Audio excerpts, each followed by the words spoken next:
Times of Swaraj के खास कार्यक्रम रजनी प्रिया की गिरफ्तारी संयोग है या प्रयोग है में आप सबों का स्वागत है और मैं हूं संतोष सिंह। आप कह रहे हैं कि ये रजनी प्रिया कौन है। कल से हम आपको खबर दिखा रहे हैं कि बिहार के सबसे बड़े घोटाले सृजन घोटाला, और ये घोटाला ये है कि सरकार के ट्रेजरी से ही सारा पैसा गायब हो गया। समझ गए? इस तरीके का घोटाला आप देश में कहीं नहीं देखे होंगे। और इतना बड़ा घोटाला, कहने को तो 1900 करोड़ का ये घोटाला है। कुछ पैसे रिकवर भी हुए हैं, फिर भी सबसे बड़ा घोटाला है इस प्रदेश का।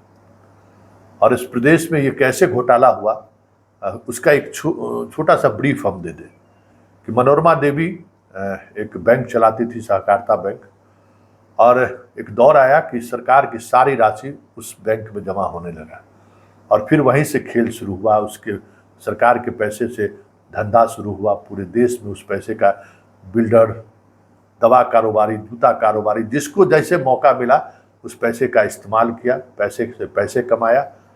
और एक दौर आया कि मनोरमा देवी मर गई और उसके मरते ही सरकार के सारे पैसे डूब गए। और फिर जो हंगामा शुरू हुआ वो हंगामा ऐसा हुआ कि रातों रात ये मामले सीबीआई को सौंप दिया गया। 2017 की बात है, लेकिन आज 2023 है। इस 6 वर्षों के दौरान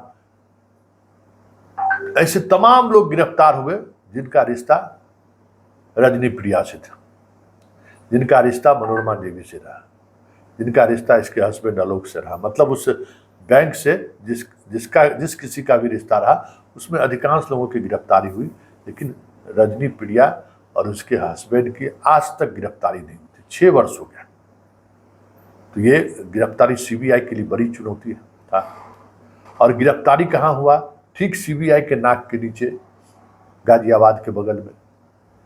तो और गिरफ्तारी का वक्त क्या है? 2024 के चुनाव की तरफ देश बढ़ रहा है। ऐसे समय में जो है सो इसकी गिरफ्तारी होती है। तो क्या ये महज संयोग है या प्रयोग है? क्योंकि मोदी के कार्यकाल में कोई भी इस तरीके का एक्शन बिना किसी प्रयोग के संभव ही नहीं है। जो दिखता रहा, जो उनके काम करने का जो शैली रहा ना, कि कोई किसी भी मामले में वो जब वो काम करते हैं उनकी शैली कुछ ऐसे ही रही है, बिना मतलब का कुछ भी नहीं होता है। तो अगर इस ऑपरेशन के पीछे मकसद है या कोई दूर तलक बात सोची जा रही है, इसमें एक बड़ी बात ये भी सामने आ रही है कि इस घोटाले के सहारे नीतीश के गिरवान तक पहुंचा जा सकता है। क्योंकि आरसीपी फेल हो गए, कई बीजेपी के लोग जो उनके साथ थे वो फेल हो गए कि नीतीश तक कैसे पहुंचा जाए। गब्बू सिंह के यहाँ रेड हुआ, ललन सिंह के करीबी, वहां से भी कुछ ऐसा नहीं लगा कि पहुंचा जा सके। कारू सिंह के यहाँ, विजय चौधरी के करीबी के यहाँ रेड हुआ, वहां भी कुछ ऐसा नहीं मिला कि नीतीश तक पहुंचा जा सके। नीतीश के कई राजदार इन दिनों प्रधानमंत्री मोदी के खासम खास हैं अधिकारी में, वो भी कुछ ऐसी जानकारी नहीं दे सके जिस जानकारी की वजह से नीतीश तक पहुंचा जा सके। क्योंकि नीतीश विपक्षी एकता में सूत्र बांधने वालों में सिर्फ एक ऐसा राजनीतिक चेहरा है जिस पर किसी भी तरीके का न भ्रष्टाचार का आरोप है न परिवारवाद का आरोप है। और बार बार जिन बातों की चर्चा मोदी करते हैं और जिन एजेंडों की चर्चा करते हैं उसमें नीतीश कहीं फिट नहीं बैठता। और आने वाले समय में अब कहा जा रहा है कि नीतीश इस टीम इंडिया के कन्वेनर बन सकते हैं। और अगर वो कन्वेनर बने तो फिर मोदी जो बार बार जिन नैरेटिव को बनाना चाहते हैं कि सारे चोर एक जगह हैं, सारे भ्रष्टाचारी एक जगह हैं, सारे अदालत से बाहर निकले हुए सजा पाने वाले लोग एक जगह हैं, ये सारी बातें नीतीश पर फिट नहीं बैठती हैं। देख, ये भी चर्चा है कि सृजन के सहारे प्रिया की गिरफ्तारी के बाद कुछ ऐसी चीजें आए जो हम नीतीश के गिरवान तक पहुंच सके। लेकिन एक बाधा है कि नीतीश तक पहुंचने के लिए बीजेपी के कई पूर्व सांसद और मंत्री के सहारे ही पहुंचा सकता है। बिना उसके बगैर पहुंचना बड़ा मुश्किल है।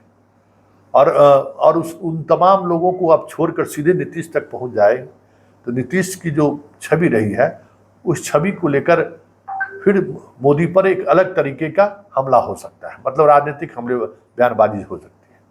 लेकिन इस मामले में जो उस वक्त तस्वीरें आई थी जिनसे मनोरमा देवी का रिश्ता रहा है, शाहनवाज हो, गिरिराज सिंह हो, सुशील मोदी हो, कई बीजेपी के नेताओं का उनसे रिश्ता रहा है, निशिकांत दुबे रहे हो, कई लोगों का उस दौर में तस्वीर छपी थी। तो नीतीश तक पहुंचने के लिए इन तमाम लोगों के बीच से गुजरना पड़ेगा और सुशील मोदी तक आएंगे तभी नीतीश तक पहुंच सकते हैं। ये एक कड़ी है, इस कड़ी को लेकर आगे बढ़ेंगे तभी आप वहां पहुंच सकते हैं। तो एक ये प्रयोग हो सकता है कि नीतीश को घेरने के लिए अपने ही पाले के 3-4 स्ट्राइक गेंदबाज को अगर इंजरी भी करना पड़े तो इंजोर्ड कर दो, वहां पहुंच जाओ। एक ये भी बात है, हो सकती है, और ये भी चर्चा चल रही है। दूसरी, बीजेपी के अंदर की जो राजनीति है, उस राजनीति में शाह और अमित के बीच की जो गोलबंदी है, मतलब शाह, अमित और मोदी के बीच जो गोलबंदी है, उसकी भी अलग तरीके से विश्लेषण लोग कर रहे हैं। क्योंकि रजनी प्रिया की गिरफ्तारी बहुत बड़ी बात है, ये साधारण बात नहीं है। 6 वर्षों से वो बची हुई थी, बिना संरक्षण का सवाल ही नहीं है, और वो भी गाजियाबाद में। अब आप समझ सकते हैं। और बार बार कोर्ट में इन बातों को लेकर चर्चा भी होती थी कि मुख्य अभियुक्त कहाँ है, और अधिकांश मामलों में तो चार्जशीट भी दाखिल हो चुकी है।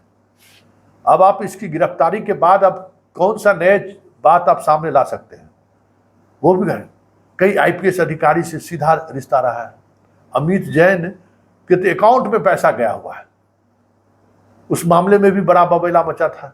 एक साउथ के आईपीएस अधिकारी हैं, वो बैंकॉक चले गए थे इनके पैसे से घूमने के लिए। तो कई ऐसी चीजें हैं जिन चीजों को सीबीआई अभी तक नजरअंदाज करती रही है।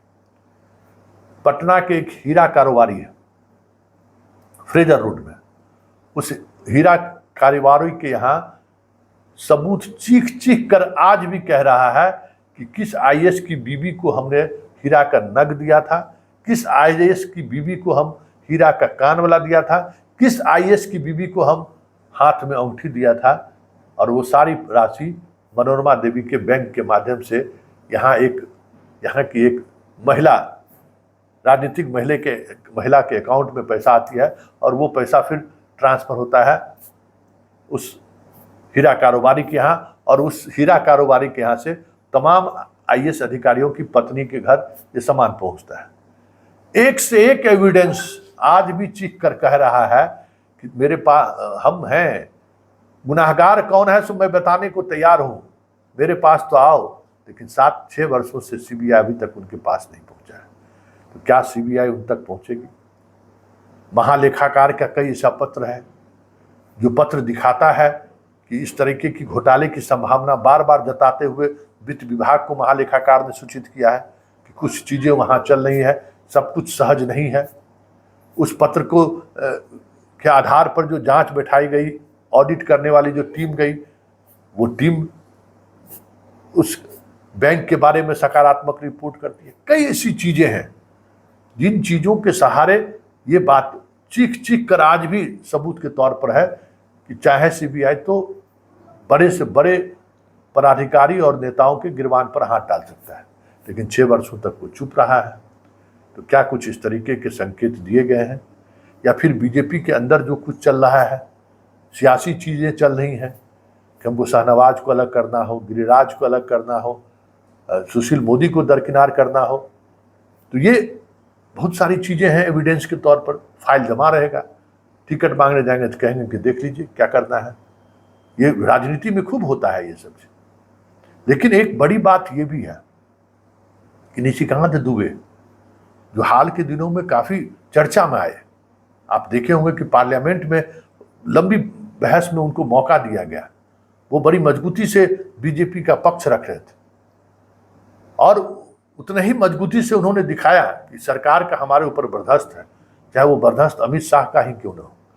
इस तरीके के बर्दाश्त के बावजूद भी ये ऑपरेशन चला सीबीआई का, और रजनी प्रिया की गिरफ्तारी हुई। तो कुछ न कुछ तो बात है, कुछ न कुछ अंदर खाने में चल रहा है, ये समझने की जरूरत है।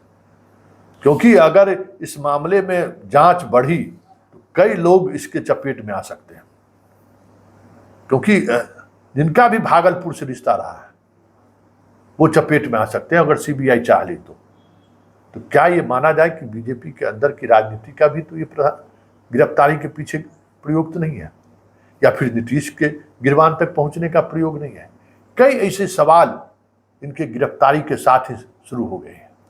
अब देखना यह है कि सीबीआई किस तरीके से जांच करती है, सीबीआई का इस पूरे अनुसंधान में दिशा क्या रहती है।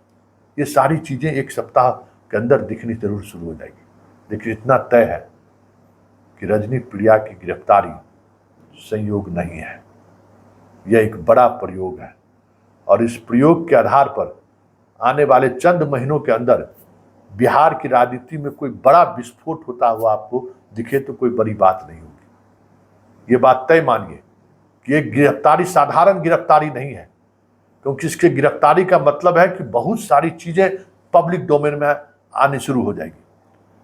और सीबीआई अगर इस महिला के सहारे अगर अनुसंधान को आगे बढ़ाती है तो कई सफेद पोश और कई खाकी और खादी दागदार हो जाए तो कोई बड़ी बात नहीं होगी। देखिए आगे आगे होता है क्या, लेकिन इतना तय मानिए कि प्रिया की गिरफ्तारी, फिर एक बार कह रहे हैं, ये संयोग नहीं है।